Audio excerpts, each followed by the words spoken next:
of the Irish to you. I happen to be half Irish, so this timing is great.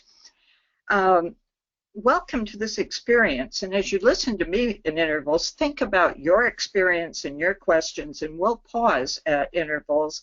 I'll try to answer your questions, even if occasionally the answer might be, I don't know. Well, when people think about volunteers, they usually think about nonprofits, and I know that one of you on the call today is from a nonprofit. We don't always realize that fully a third of volunteering in this country is done for government entities at the national and regional and local level. So it's not just 501c3s. But why? Why does anybody volunteer anywhere? They don't get paid in dollars. In fact, it usually costs them money to do it. But they do get compensated. Volunteering can be transformational, but it's always transactional. People give and they get. They're receiving something. A need is being met, in addition to the satisfaction of contributing to a service or a cause or a mission. A few decades ago, a guy named McClellan looked at why people do anything, why they start anything new in their lives, and he found there were three basic motivations. We'll look at those motivations today, and you're also given an opportunity to download a tool to take it to see what your basic motivations at this point in your life are. But even without taking that tool yet, we can look at what those motivations are. The most common one that McClellan identified, and it seems to hold true today, is affiliation. People enjoy being with other people, and affiliators need that more than some of the rest of us. They like to show warmth. They like to feel warmth. They want to feel connected, not just with a cause, but with individual people. They want to be liked, and they want to be included. And if you're supervising people who have a high affiliation motivation, they want to be connected with you as well as with one another.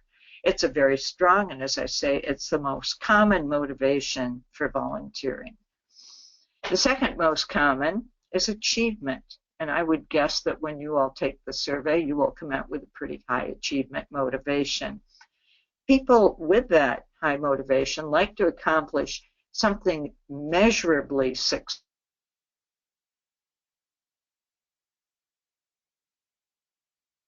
They want to solve a problem.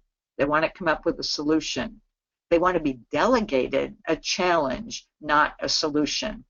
If you are working with a high achiever and you say, this is what we want to get done, and we want to do it exactly this way, step one, and then step two, and by step two, you will probably have lost them because they already have figured out a better way to do it. They enjoy innovation. And then the third most common motivator, and it's probably good, but it's the least common, and I'll explain that in a minute. It's a power and influence motivation. People with this motivation don't want to just achieve something. They want to see the world looking different because of what they did.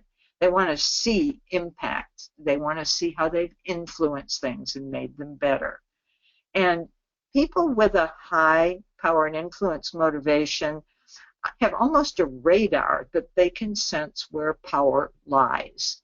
They can connect with powerful people and get them connected to the cause, whatever it may be.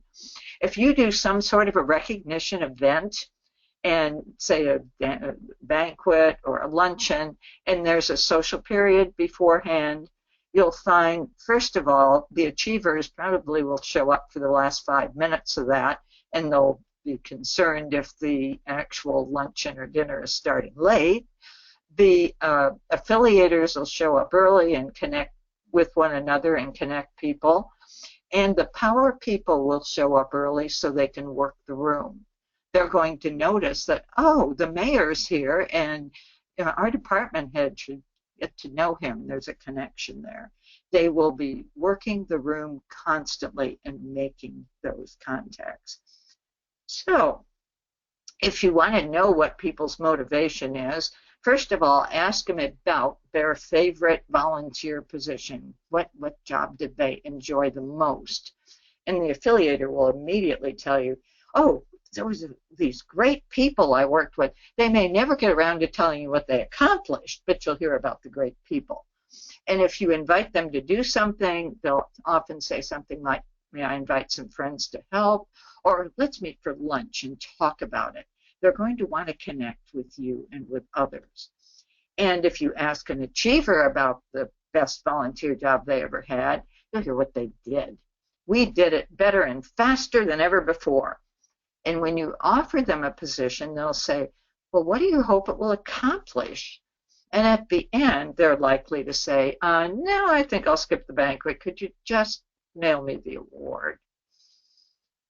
And the power and influence person, let's say you're planning an event and you're involving them, they will immediately think of inviting the media, of having a celebrity present. You know, why should our director hand out the awards when we could have a celebrity up there? They'll also frequently ask for business cards. Now, they have business cards usually in their paid job, unless they're retired, but they want business cards for the volunteer position, not just so they can wave them, but because they know that business cards can open doors. If you're going to have the mayor attend your event or the governor, they need a business card to get in and talk to that person. So that's one sort of power symbol that people with a strong power motivation generally do. The reason that I said it's good that the power and influence motivation is the least common, because people with a high motivation like this tend not to play well with others with the same motivation. Put 3 of them together to plan next year's conference, and they will verbally arm wrestle with 3 different concepts of what that conference should look like. They need some achievers and affiliators in there to actually get it done as they're busy planning how to make it influential. So which type are you? Just from what you've heard here, if you haven't taken the inventory yet, and you probably haven't, how would you identify yourself right now as with your major motivation? And with that motivation in mind, what makes you tick?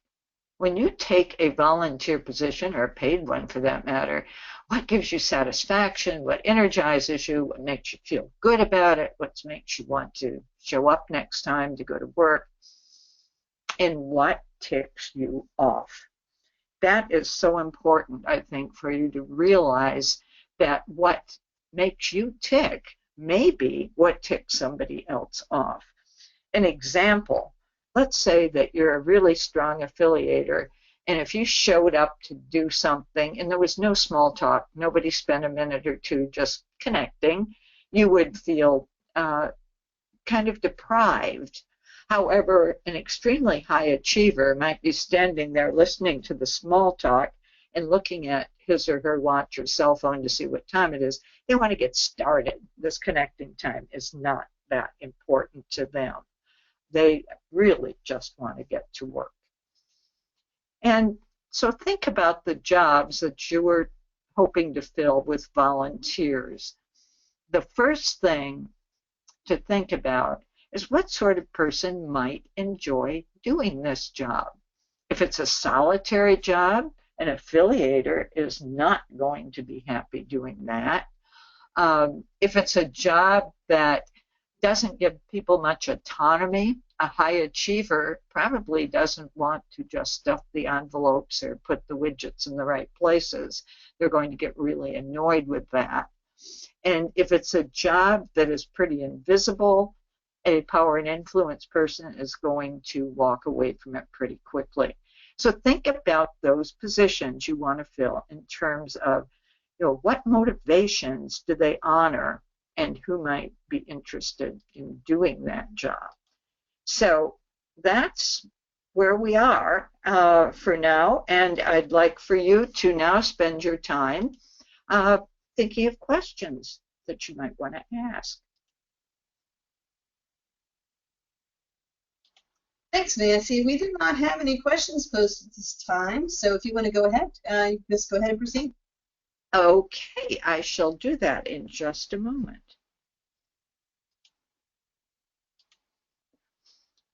I need to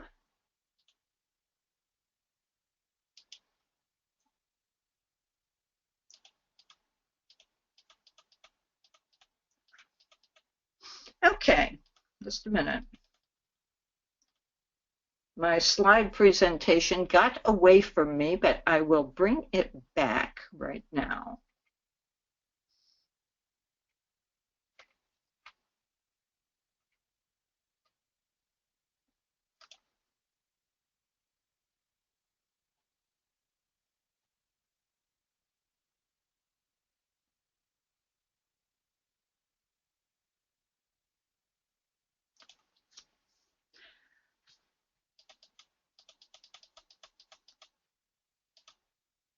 Okay, you've thought about the jobs you have that need to get done, and how you need to ask people to do them.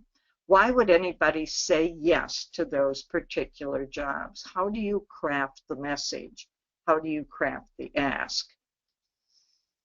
Well, the first thing that's important to do is to feature the benefits. Sometimes when people are looking at positions and telling people about them, they start by saying, oh, well, this is going to be every Wednesday morning for 6 weeks and from 9 to 12. Nobody cares about the details until they know why in the world would they get involved in it. So as you message for your position, start with a message that will appeal to people's motivations. You can get into the details or the features later. And for achievers, what will they achieve? And can they do it their way? And for influencers, how will the world be better because of what they've done? And of course, for affiliators, how will they connect with one another? There are certain words that are turn-ons and certain words that are turn-offs when people are looking at possible volunteer positions. And frequently, we use the word committee. Imagine that you're putting together a PowerPoint presentation and you put the word committee in it and you're looking for some clip art to go with it. What clip art would you choose? Well, when you think of a committee, most of us think of people sitting around a table, sitting in a meeting. Does that have huge appeal to you? It doesn't to me. I do way too much of it. So if you use words that have some action implied in them, like team or task force or work group or task group, it sounds, first of all, like we're going to be doing something. We're going to be doing it together, and it's going to have an end. It's not infinite, which committee also sometimes evokes for some of us. The committee seems to go on forever. And use words that indicate this doesn't go on forever. A short-term assignment, a short duration project, a task. Those are things that have beginnings and ends, and most of us are more attracted to that than something that sounds nebulous and sounds as if it might take over our lives forever. Yes, when people are already committed, then they might very well want to join a board or a committee. But that's not how they're going to start. If you were, for example, on your website, when you invite people to run for the board, they're not people who've done nothing else for you ever, because they're not going to begin with something that needs a term of office. They're going to have to get their feet wet, stick their fingers in the water first. And opportunity is a good word. Need isn't necessarily a good word. Your need is not my motivation. And in fact, if you use terms like desperate need, you send people running in the other direction. Even rats don't jump onto a sinking ship. We need to have the sense that the organization, the project, is vital and healthy and we have an opportunity to contribute to it, not that it's needy. So how do you message for different motivations, which you've determined what kind of motivation this job needs? Let's say you're planning a conference. We're going to stick with that image for a few minutes here. And if you want to attract some affiliators to work on getting that conference together, you might say, do you like conferences? Affiliators generally do. They generally, incidentally, don't like distance learning, but they love conferences. So you can say, put together a group to make our next one extra special, or work together to create even a great webinar. If it's got to be distance learning, how can they work with somebody to put it together? Achievers, they need to visualize what that ideal conference would look like and how they could use their skills to help the next one hit the target. Generally, achievers come out of a conference or an event or a project saying, no, it was okay, but I got some ideas to make it better. This is a way to appeal to that. And then if you're having them, say, design a webinar, ask them, what do communicators most need to know? Design a powerful presentation. They want to be present at the creation. And influencers want to know that this is going to be big, that this can involve big ideas, it's going to have a big influence, a big impact, that their sphere of influence can help with the influence of the event. And they want to produce something that just stands out there as, wow, this is way better than the average. Help our conference set the pace for the industry, for example, will attract influencers. Okay, you've got a message. How do you deliver it? By far, the best way to deliver it is in person, face-to-face. When people are asked why they got involved in any particular volunteer project, the most common answer, and you probably guessed it, is somebody asked me. And by that, they mean some actual living person asked them. Ideally, they can ask them in person, but often it has to be by texting or by telephone. But an ask that is personal is very, very important. And it depends on the age group what kind of delivery works best. I was working with a group of high schoolers, and I was emailing them to tell them when I'd show up and where, whatever. And one time when I was going to be late, I told them that in emails. And when I got there, they said, what happened? You're late. And I said, I emailed you. And they looked sort of blank and then said, oh, well, we look at our emails sometimes on weekends. I realized if I had texted them, they would have checked it instantly. You can use Skype or Zoom, but check first to see what people think of it, because some people love it, some people hate it. And if they hate it, you're going to repel them before you even get your message delivered to them. If you do conference calls, think about recording them. I know you're recording this webinar, but if you record a conference call, then even the people who were on the call, if they have a question afterward about, oh, did we cover that, or what did we say about that, they can listen to the recording. And realize that some people don't really enjoy that much communicating in real time, because they have to stop and think about what they're going to say, especially if they're extremely introverted. So they would often prefer, say, an email or to get a brief and then say, I'll call you next Wednesday and let's talk about it, so that they can formulate their thoughts before they actually communicate with you. I'm enough of an extrovert that I don't know what I'm thinking until I say it. But I have an introverted friend who I know I need to give space to. I usually say, I'm going to call you on Wednesday to talk about XYZ, and then they can think about it. So think of personality type, think of how people really do prefer to be communicated with, and it might not be the way you prefer. So we'll go on later to what from a distance, but what now? Do you have any questions yet? We actually do have one question from Catherine Stokes. Jennifer, do you want to enable Catherine's microphone and she can talk with Nancy for a minute?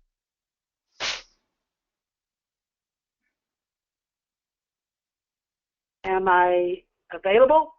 You are. I can hear you.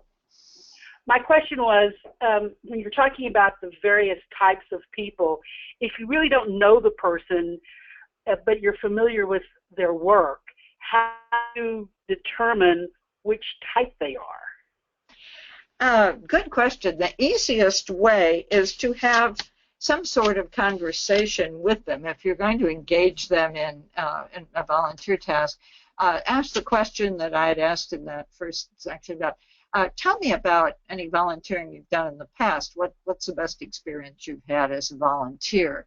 And generally, their answer will be the people, the amount we accomplished, or the influence we had. And that gives you a quick and dirty idea of, what motivates them to give of their time. Okay, thank you. Uh-huh. And this is Bethany. I'd like to build on that question really quick. You gave us the questionnaire that we posted online ahead of the webinar, and that will be available afterward also. But have you ever actually passed that questionnaire out to a corps of volunteers to get an idea, or is that a little bit too awkward of an approach? As to whether to give the questionnaire to potential volunteers? Sure, or folks that have volunteered for you, just to kind of get an idea of how they kind of prefer to work. Okay, I have found it not that appropriate before somebody signs on as a volunteer, but I have definitely done it with groups of volunteers once they're engaged. And then first of all, I understand better why they're there. Secondly, they understand better what makes them tick, and mutually what ticks them off. So it can be a very useful tool once people are actually engaged. It's kind of like any other thing, like the Myers-Briggs test, I think, is unethical to use in hiring people, but once you're on board as a volunteer paid staff, then it can be very, very useful. And most people, I've found, rather like taking it. They sort of like to figure out, what does make me tick? I might add here that this isn't your motivation, your preferred motivation isn't frozen for your life. It's different at different points in your life depending on what's going on. Example, for most of my life, I have been an achiever. I wanted to be given something that I could do and do well and be measured and move on. But when I had 3 small children and was working from home, I volunteered for just about anything that would put me in communication with people who use words of more than one syllable. And I was definitely looking for affiliation. Then about, almost 10 years ago now, I decided I didn't care if I ever ran another program, but I was passionate about helping people engage others in causes, in civic engagement, in their communities, and that's when I started my training and consulting practice, which came out of an influence motivation. So I have all 3. They've just surfaced at different times. Well, that's really interesting. Actually, John Verico also he terms it a longish question, but we'll go ahead and give him the mic anyway, John, if you want to pose your question to Nancy. Sure.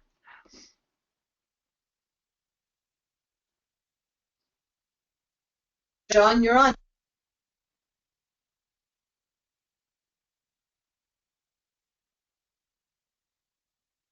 Hello. Hello. Hello. Okay, can we hear me now? Yeah. Okay, good. Sorry about that. Okay. So, yeah, it was kind of a longish question. Earlier in this section of your presentation, you mentioned to use words like opportunity. And I've been finding, as we were trying to create an employee council to improve morale in the work environment, We, listed it as an opportunity to make a difference in your workspace and all that other stuff. But as soon as people saw the word opportunity, this is the feedback I got, by the way. As soon as they saw the word opportunity, they said, "Oh boy, they want something from me," and they tuned out. Interesting. So, so I was wondering, are there any other suggestions, or is that just maybe unique to the kind of a situation when you're dealing with folks who are already perhaps disgruntled or feel taken advantage of or abused? And my gut feeling is that yes, that says something about the why this group is needed. There's a morale issue that they feel, oh, they're after me yet again. So I'm wondering if instead of saying opportunity, you might open with a question. You don't really want to say, are you disgruntled? But to say something about, do you think the work atmosphere can be improved? Do you, or something like that, and not use the word opportunity as a lead word. That's an interesting, and I think not typical reaction, but that's what I'm guessing it comes from. Yeah, just wondering, because we did say, does your job suck, or do you hate your job? Right? You don't want to go that far. But could the work atmosphere be improved? Share your ideas. Yeah, something like that. That's a challenge, and it's also parenthetically that's a situation where it's going to be hard to get people to step forward because they've been burned when they've done it before, I would guess. Yeah, that's exactly it. We did get some, and we did actually get some positive actions, and then seeing the positive results did help to recruit others. But we're having fall off again, so we're trying to do some re-recruiting, and so that's one of the reasons. It was a specific interest that I had when I jumped onto this webinar for today too. I can understand that. You might also, as you do your next round of recruiting, really point out what's, we've done this and this and this, and now let's build on that, so that you're really publicly celebrating and calling attention to the fact that some things have happened. Yeah, thank you. We have been doing that. Thank you. Uh-huh. Nancy, we have another question, but I think it's a good follow-up on your third section, so let's hold on for that one, and if you were to go ahead with from a distance, let's move on. I will do that. Okay.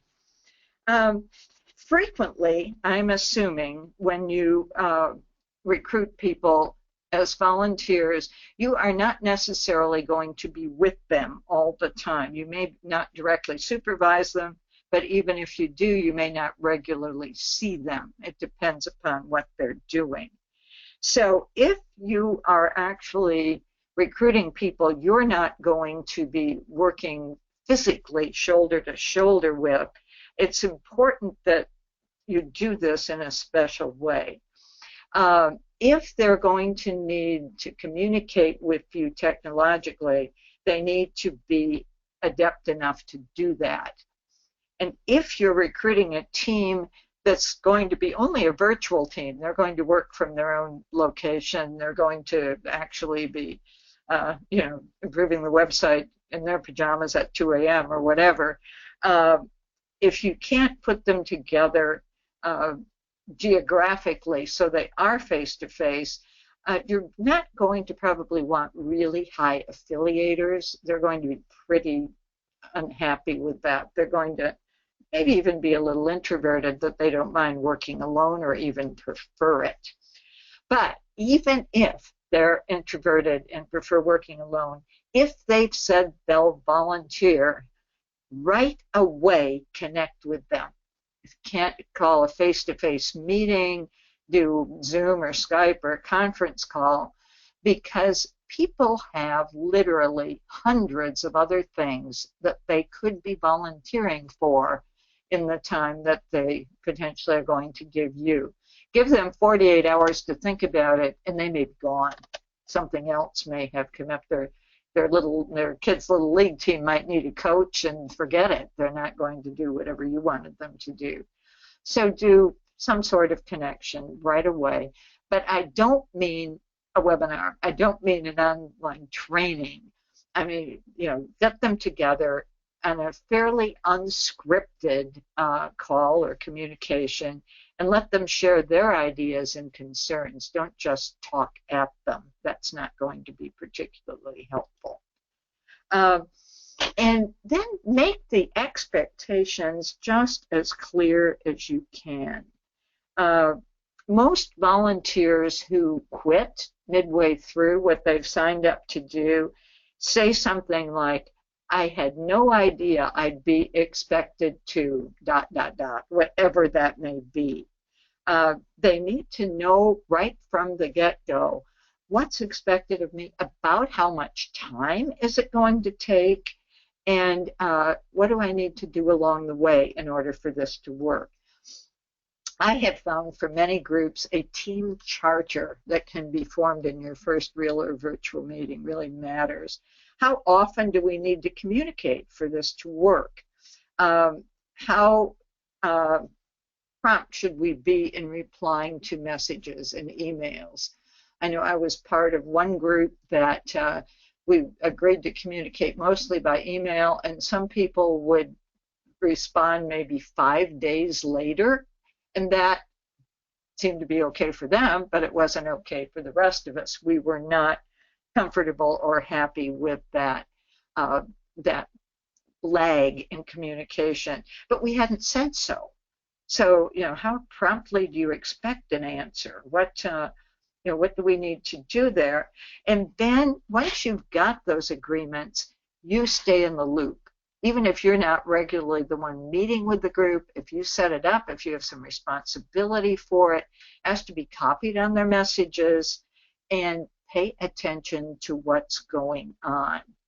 Be alert if if you recruited 6 people and 5 of them seem to be going great guns, but the 6th one isn't responding, or if the responses are terse and abrupt. And that's true with face-to-face meetings too. The person shows up, but they're not really engaged. Address that right away, because groups can go off the rails really, really easily.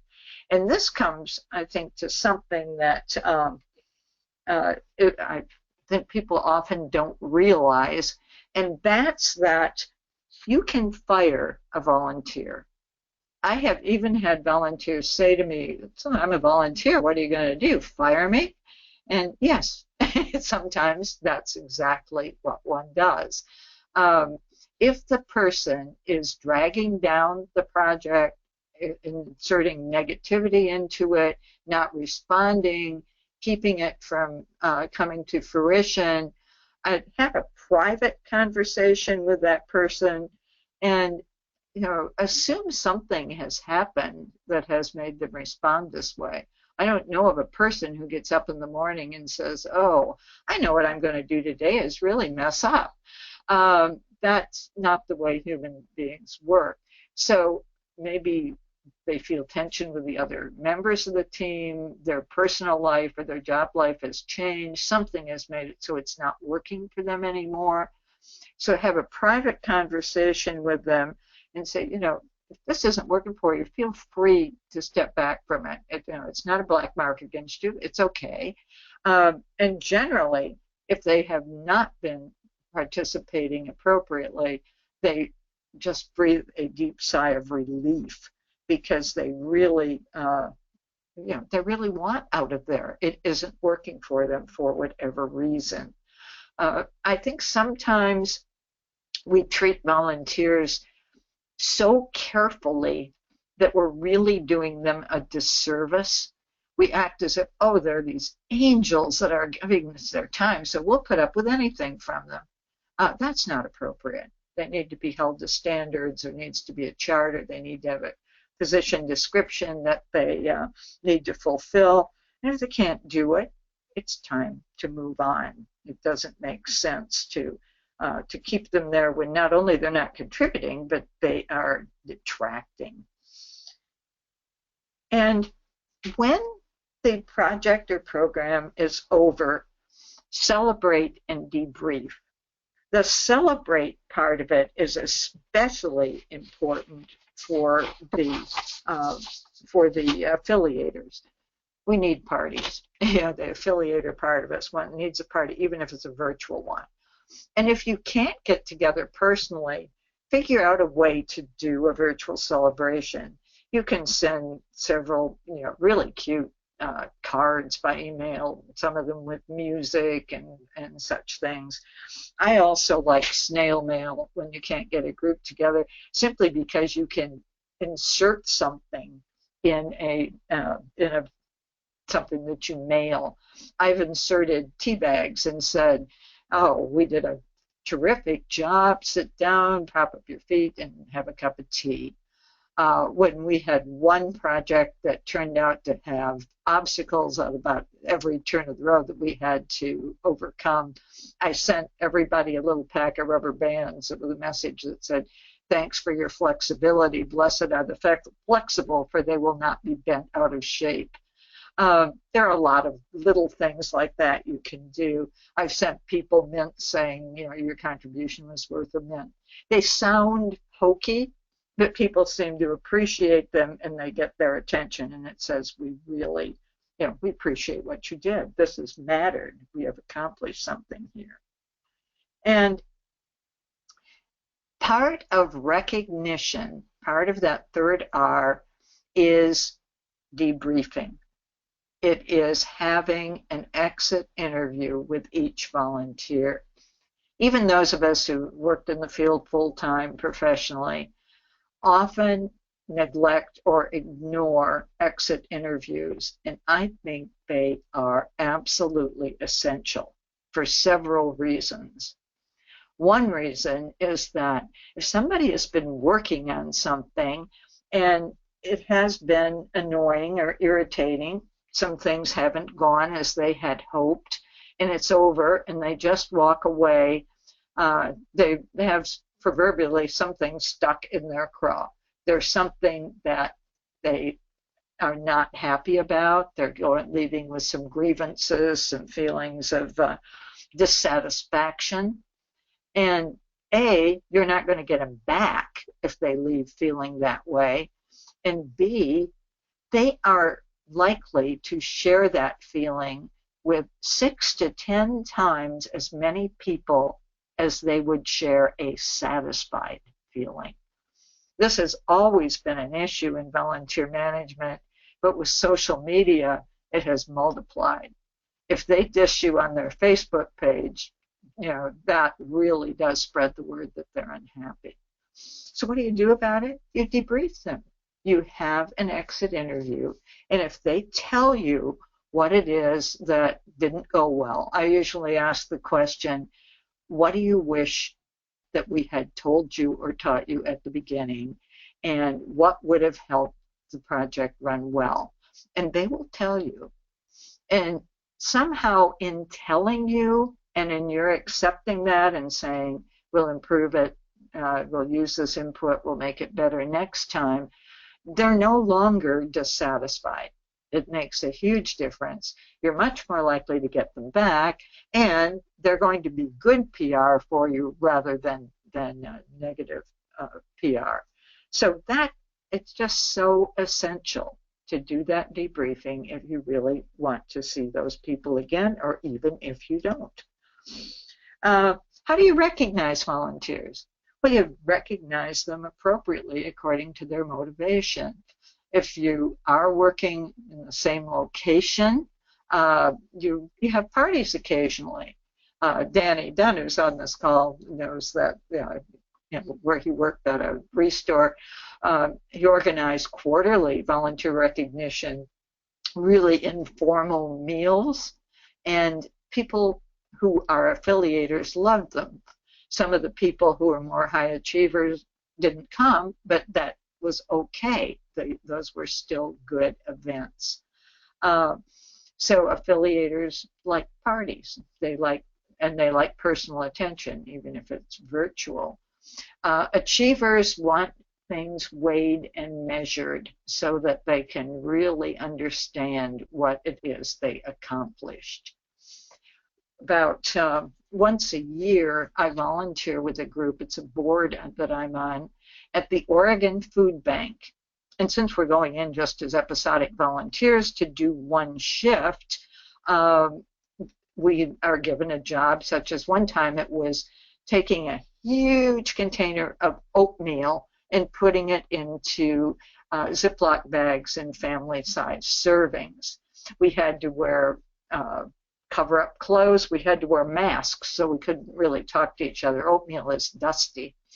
And we worked really hard filling these bags. It could have been just a tedious job, except that when we finished, the person who had given us the assignment came over, took the container that had all of the bags we'd filled in it, took it over, and with great ceremony weighed it, told us how many servings of oatmeal we were providing because of our work to families, what a difference that made to children's achievement in school when they had a helpful breakfast before they went to school, what a difference their school attendance meant in their whole life success, graduation and employment and whatever. So we went from we filled a bunch of bags to we filled a whole lot of bags, and we know how many, and they'll serve this many families with this result. That's the sort of thing that achievers notice. And for the person who is a power and influence person, if you can point out to them how the community, how whatever it is, the natural site, whatever, is better because of the attention that the community is paying to it, they'll be happy. I also suggest writing letters with permission from the volunteer. But especially for achievers, if you can write a letter to their supervisor, their paid position, whether it's internally in your office or they work someplace else, explaining what they did, what skills they learned, they gained, what skills they used, what initiative they showed, what a difference they made, that can drop into their personnel file, and it can be really powerful. Now, you'll notice on the slide it also says, or a letter to the family. If you have a volunteer position that requires a lot of concentrated work over a short period of time, like working on a conference, for example, or some sort of event or tour, families of your volunteers are getting very little attention during the time that they're working hard for you. So with their permission, a letter to the family saying, whether to their partner and children, whoever it may be, and again, you need their permission, to say, we want to thank you for sharing Joe with us for the last 6 weeks. We know he spent a lot of hours with us, but it's made a huge difference, and explain what that difference is and how much you appreciate it. It's, again, can sound hokey, but it really does pay off. People appreciate it, that you realize they do have lives. They're not just automatons or elves volunteering for you. Also, as long as people are comfortable with it, go public with your recognition. Post pictures and kudos on your website, your Facebook page, tweets that just recognize them by name, even what they did that made a difference there, can really be effective. And if you're in a small enough community, you might also end up with an article in a newspaper or an online newspaper telling about what they did collectively or individually and what a difference it made. That can be great publicity. And I've found that I think boomers, for the most part, baby boomers still read newspapers. Younger generations, print media are kind of disappearing, unfortunately. But if it's appropriate, you can do that. And again, if you can even build in some fun in that public recognition, show some, if you have some sort of a party, show some silly pictures of it online, whatever. This is a fun thing to do, and these people had fun. That way your recognition also becomes recruitment. And then, as I mentioned, be sure to do that exit interview. And the thing about the exit interview is that it always ends with, Okay, we really hear that feedback, and we're going to incorporate that in next time. And I assume we can depend on you coming back next time, whatever that might mean. When volunteers don't return for another job, another task, another year, whatever it might be, another board term, it's sometimes because they're unhappy. It's sometimes because nobody has really asked them to come back. Oh, I guess I finished my term and they want me out the door. And that sounds weird to us. We assume they know they're welcome, but that isn't necessarily so if we haven't actually said so. We don't know that they don't know they're welcome. So, any questions come in? Anything you wonder about? Thanks so much. Yeah, actually, we do have a couple of questions. We could go ahead and give the microphone. Danny Dunn, get ready. We'll go ahead and give the microphone to Danny Dunn for a couple of minutes, and I have a follow-up question from earlier. So, Jennifer, Okay. can you give Danny Dunn the volume control?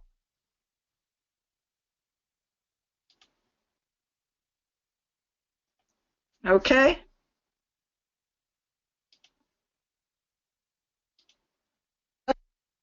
Go ahead, Danny.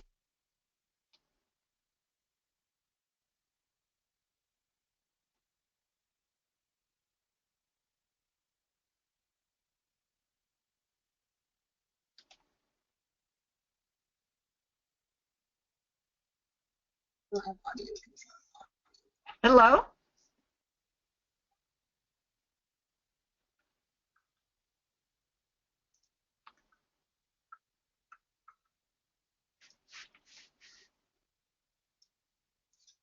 Can you hear me, Nancy? I can hear you, but I can't hear Danny. Okay, well, I'll go ahead and run this question then. Let's see, he says, asking more volunteers, is there a good way to go about doing this without overstepping boundaries? I'm sorry, asking what volunteers? Asking them to do more. That is something that needs to be determined in an interview. For an achiever, given more responsibility is indeed recognition. And actually a promotion, more job, more time, more responsibility will make an achiever feel like, yes, I'm doing what I'm supposed to be doing. I think it's important to just have someone with rapport with that volunteer ask them personally, we really love what you're doing. Might you be willing to take on some more? We have this opportunity. And if you have rapport with them, they can say, no, I'm doing all I can, or they may give you an enthusiastic yes. Just ask. Just like that? Great, thanks so much. Let's see, and we also had a question from Chelsea.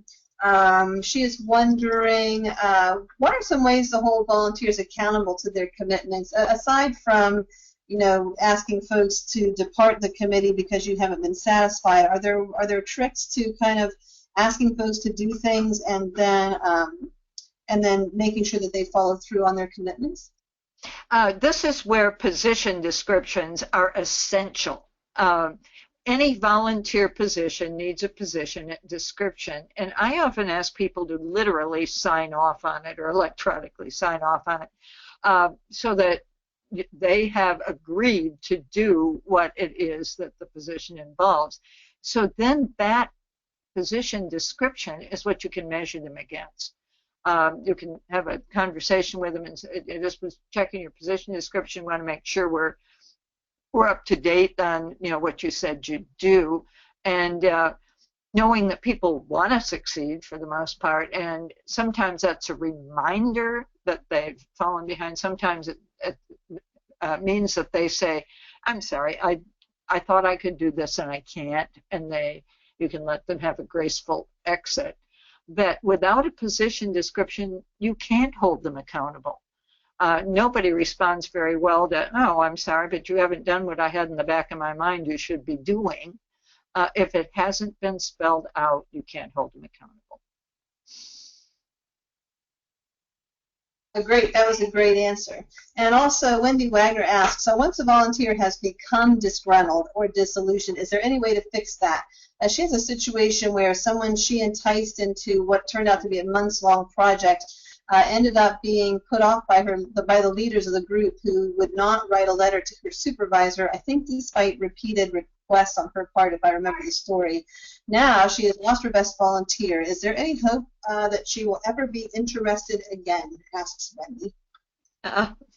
That's a very good question, and I think a heartfelt conversation with the person saying, I understand this happened, which is really ticked you off, and can understand that. If we can figure out a way that that doesn't happen again, might we be able to engage you again? But sometimes, as with marital relationships, employee relationships, sometimes it's irrevocable. The person is just, ticked off and they're going to leave. But a heartfelt conversation, an apology, and if you can have a way to work around that next time, sometimes they're willing to engage you again. Great, thanks. I think that's the extent of our questions today. Folks, I'll give you another minute or so to submit something, but I will assume that we have come to the end of our webinar, which actually we have, I think, really had a really nice time, and it's been the perfect timing, and we've really gotten some good feedback. And also, I've got one folks, Danny Dunn, who wants to say thank you very much. We really have enjoyed your commentary. Wendy Wagner also says thank you so much. So it looks like we've had a good run. Folks, this will be available as an archive on the NAGC website in the members section, so you can check it out there, as well as all of our previous presentations from this year. And also, I want to thank you all for your survey comments. I'll be sending out a message again this week to find out what you thought about this webinar and get some specifics on other topics you'd like to hear about. And great, Chelsea Mako also says thanks so much. Have a great day, everybody. We will talk to you in April for Leaving a Legacy magazine. And in the meantime, contact me if you have any questions. I'm always open to all comments. Take care now. Have a great day. Thank you. Bye-bye. Thanks, Nancy. You're welcome. Bye-bye. Bye-bye now.